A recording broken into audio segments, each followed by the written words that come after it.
BFM TV Face à Face. Apolline de Malherbe. Il est 8h32 sur RMC et BFM TV. Bonjour Mathilde Panot. Bonjour. Merci de répondre à mes questions ce matin. Vous êtes la présidente du groupe La France Insoumise à l'Assemblée nationale. Vous êtes députée du Val-de-Marne. On va évidemment revenir sur ce que vous attendez d'Emmanuel Macron ce soir, ce que vous attendez de Gabriel Attal devant l'Assemblée la semaine prochaine. Je voudrais d'abord parler de votre âge parce que c'était votre anniversaire hier. Depuis hier, vous êtes plus âgé que le Premier ministre. Si je crois les comptes, vous avez 35 ans, c'est bien ça? Exactement. Mais c'est toujours la même génération, malgré tout. On parle beaucoup du duel entre Gabriel Attal et Jordan Bardella. Au fond, cette nouvelle génération, vous vous dites aujourd'hui, est-ce qu'il est temps, en effet, place aux jeunes, en quelque sorte?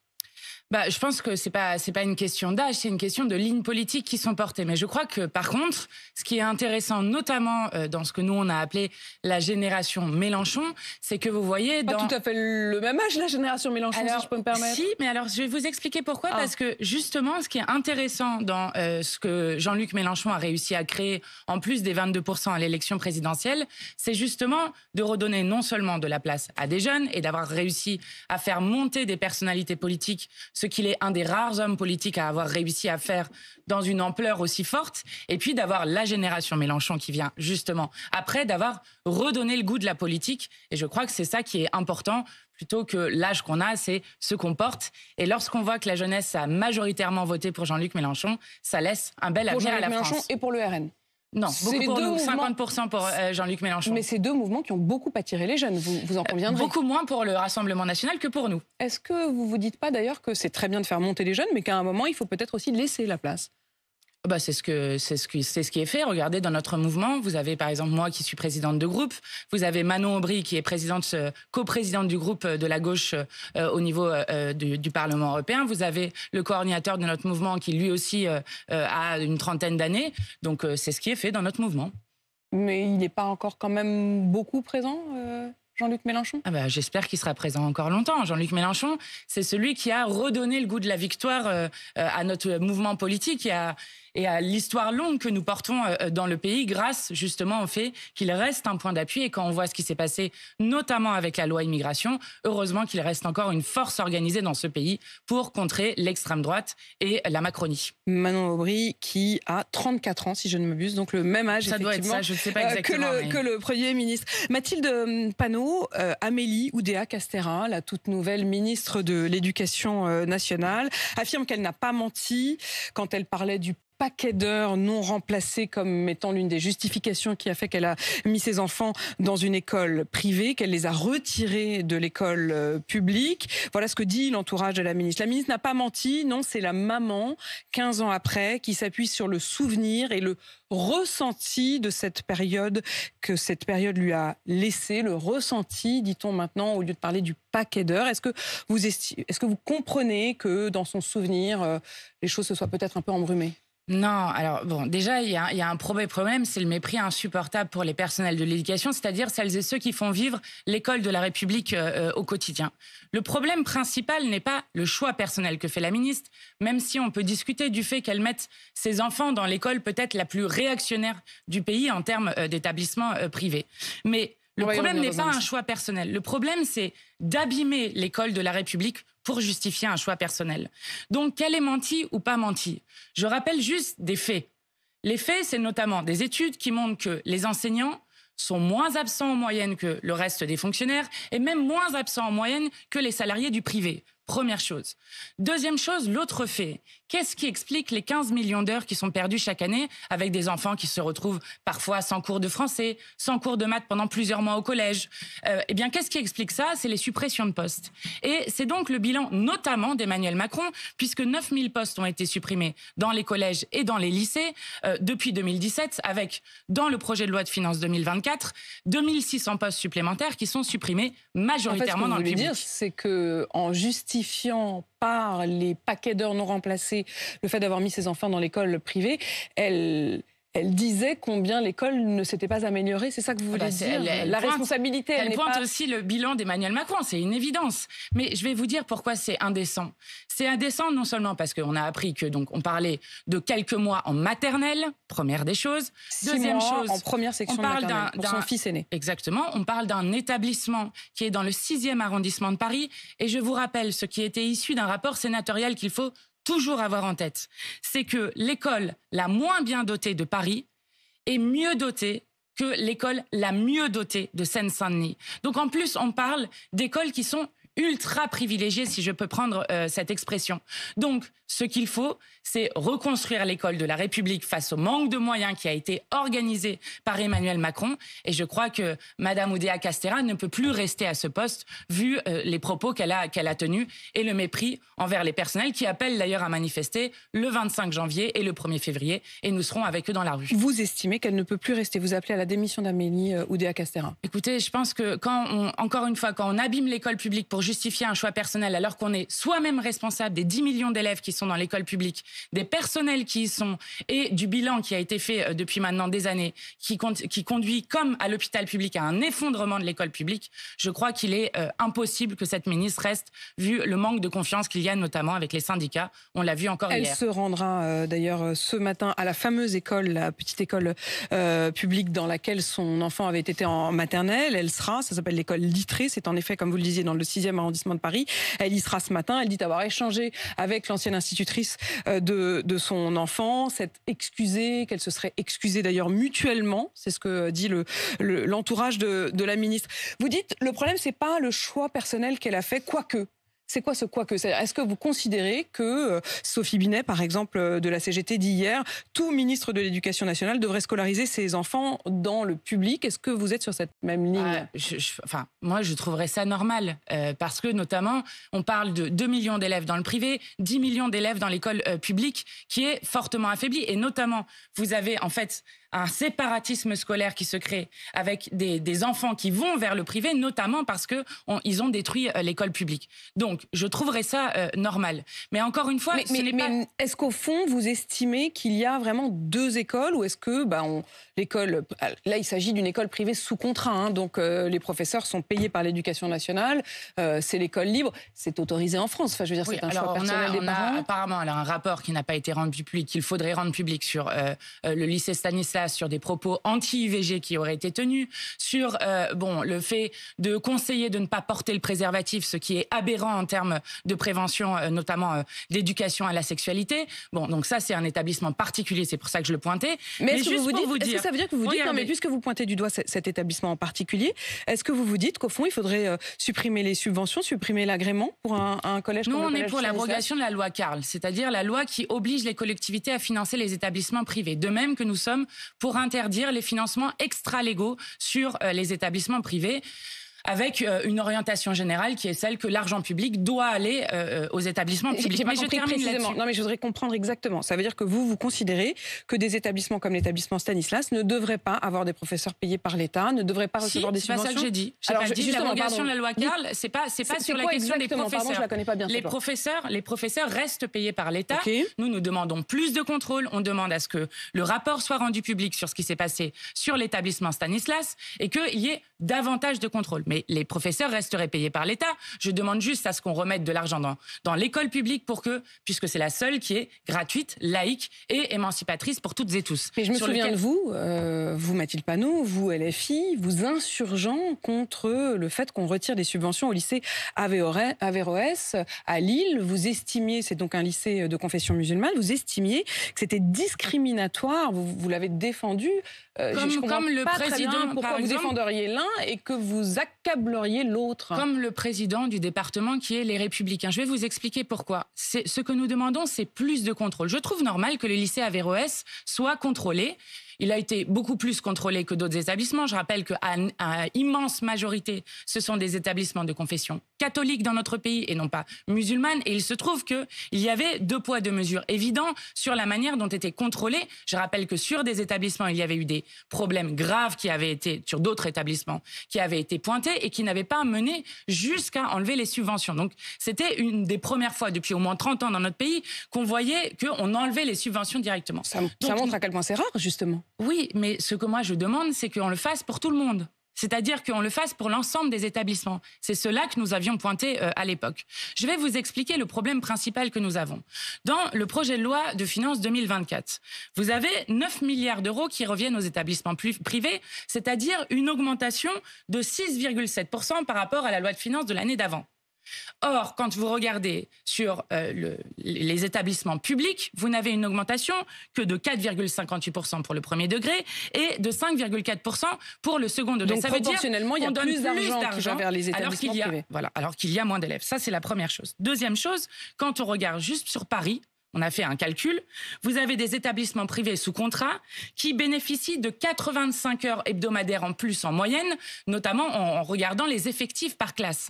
Donc ça veut dire que dans des lycées où vous avez déjà, ou dans des collèges, dans des établissements dans lesquels vous avez déjà une surreprésentation des classes favorisées et très favorisées qui représentent 55% des effectifs, vous vous retrouvez en plus avec des heures supplémentaires. Mais est-ce que vous iriez jusqu'au bout de votre logique ? On crée des inégalités de manière encore plus forte. Manon Aubry, que vous évoquiez tout à l'heure, a même dit que mettre ses enfants dans un établissement privé, c'était politique. Vous estimez que c'est un choix politique? En gros, on mettrait ses enfants dans le privé quand on est de droite, on mettrait les enfants dans le public quand on est de gauche. Enfin, quand elle dit c'est politique, c'est ça? Je crains que malheureusement, on n'en soit plus dans cette situation-là. Vous avez dans des lieux très populaires des gens qui se saignent pour pouvoir mettre leurs enfants en école privée en espérant que dans une école privée, il y ait plus d'attention. Je disais, il y a plus d'heures, donc forcément, ils sont moins par classe, ils ont plus de professeurs disponibles et donc en espérant, parce que les parents, ils espèrent toujours le meilleur pour leurs enfants. Donc, la question, c'est de savoir pourquoi est-ce qu'on détruit l'école de la République, qui est celle qui permet à toutes et tous de s'émanciper individuellement et de devenir citoyens. Voilà, c'est ça la question que nous devons poser de manière prioritaire. Et je vais vous dire, si la polémique, elle enfle à ce point-là, ce n'est pas une question d'attaque personnelle, comme le dit la ministre, c'est une question de ras-le-bol, de on n'en peut plus des personnels de l'éducation. Je rappelle que, par exemple, les assistantes... L'appel à la grève et à la manifestation que vous évoquiez pour le 25 janvier et pour le 1er février était déjà lancé d'ailleurs avant même la nomination d'Amélie Sur la question notamment Oudéa-Castéra. des salaires, parce qu'on parle de l'autorité des professeurs. En 1980, un professeur gagnait en moyenne 2,2 SMIC lorsqu'il commençait sa carrière. Aujourd'hui, c'est 1,2 SMIC. Donc, nous demandons des moyens pour l'école publique et qu'on restaure leur autorité en les respectant. Vous avez dit qu'elle devait partir. Est-ce que vous estimez qu'elle doit quitter ce ministère-là ou qu'elle doit quitter le gouvernement tout court? En tout cas, déjà, ce ministère, ça serait déjà un pas qui serait important parce que je ne vois pas comment elle peut continuer à porter un projet politique pour l'école publique. Vous espérez qu'Emmanuel Macron en dise un mot ce soir? Il sera donc en conférence de presse à partir de 20h. Je pense qu'il devra répondre à cette question, mais moi, je veux quand même dire à Emmanuel Macron que la prochaine fois, il peut faire plus simple. Il peut se nommer lui-même directement Premier ministre. C'est quand même assez incroyable que nous allons peut-être avoir des questions au gouvernement cet après-midi sans qu'il y ait eu de discours de politique générale. Je ne parle même pas du vote de confiance qui se fait dans toutes les démocraties en Europe, où on n'a pas la confiance juste en étant nommé par le monarque présidentiel, mais en se soumettant au vote de confiance de l'Assemblée, qui mène une clarification dans le pays entre qui est dans l'opposition et qui est dans la majorité. En même temps, c'est assez théorique, ça. Je comprends très bien ce que vous dites et vous avez parfaitement raison du point de vue constitutionnel. Gabriel Attal a répondu à cette question en disant oui, mais bon, j'y ai pas la majorité. C'est-à-dire qu'il va pas venir en sachant que de toute façon, il va être renversé. Bien, justement, c'est le vote de la motion de censure sur la question d'exprimer la défiance des députés qui permettra de savoir qui est dans la majorité et dans l'opposition. Ça, c'est la première chose. Deuxième chose, pourquoi Emmanuel Macron peut se nommer lui-même Premier ministre? Il va de nouveau, il avait fait la même chose avec Elisabeth Borne, il va de nouveau parler avant son Premier ministre pour fixer un cap ou je ne sais quoi. C'est pas acceptable dans une démocratie comme la nôtre. Je veux dire, un président de la République qui hyper présidentialise à ce point, qui incarne à ce point toutes les dérives de la Ve République, c'est quand même assez extraordinaire. Et donc, finalement, peut-être que Matignon n'existe plus et que vous avez Gabriel Attal qui était Premier ministre peut-être pendant 7 jours et qui se retrouve de nouveau porte-parole avec la prise de parole d'Emmanuel Macron ce soir. À partir de ce soir, au fond, il n'est même plus véritablement Premier ministre. Si je vous écoutez, oui. Par ailleurs, moi, je réagirais aux propos d'Emmanuel Macron depuis un campement qui a été installé avec le DAL, l'association Droit au logement, depuis Noël, avec une trentaine de familles sans abri qui demandent des logements pérennes. Je rappelle où exactement ? Alors, c'est le campement à Solferino, où je vais d'ailleurs dormir ce soir pour briser le mur. Sous la tente ce soir dans les rues de Paris. Pour briser le mur de l'indifférence. Je rappelle qu'il y a 3 personnes sans abri qui sont mortes de froid. Depuis le début de la vague de 1954, c'est-à-dire il y a 70 ans, résonnaient les mots de l'abbé Pierre qui disait « Mes amis, au secours, cette nuit, une femme est morte gelée » et que 70 ans après, de nouveau, dans la 7e puissance économique au monde, on se retrouve avec des personnes qui meurent et avec un nombre sans précédent, qui n'a jamais existé dans notre pays, d'enfants qui sont sans abri. Je veux d'ailleurs saluer toutes celles et ceux, souvent du personnel éducatif, souvent des parents d'élèves, qui ouvrent les écoles pour faire en sorte de ne pas laisser les enfants dormir le soir. Donc vous portez plainte contre l'État pour non-assistance à personne en danger, pour ne pas avoir su sauver ces 3 SDF morts de froid. Parce que les morts à la rue, le collectif des morts à la rue dit que 620 personnes sont mortes l'année dernière de la rue. Probablement beaucoup plus, parce que c'est dur à comptabiliser. Ce n'est en rien une fatalité. Je rappelle juste des chiffres. Nous avons 330 000 personnes qui sont sans abri dans ce pays. C'est-à-dire 2 fois plus qu'il y a 10 ans et 3 fois plus qu'il y a 20 ans.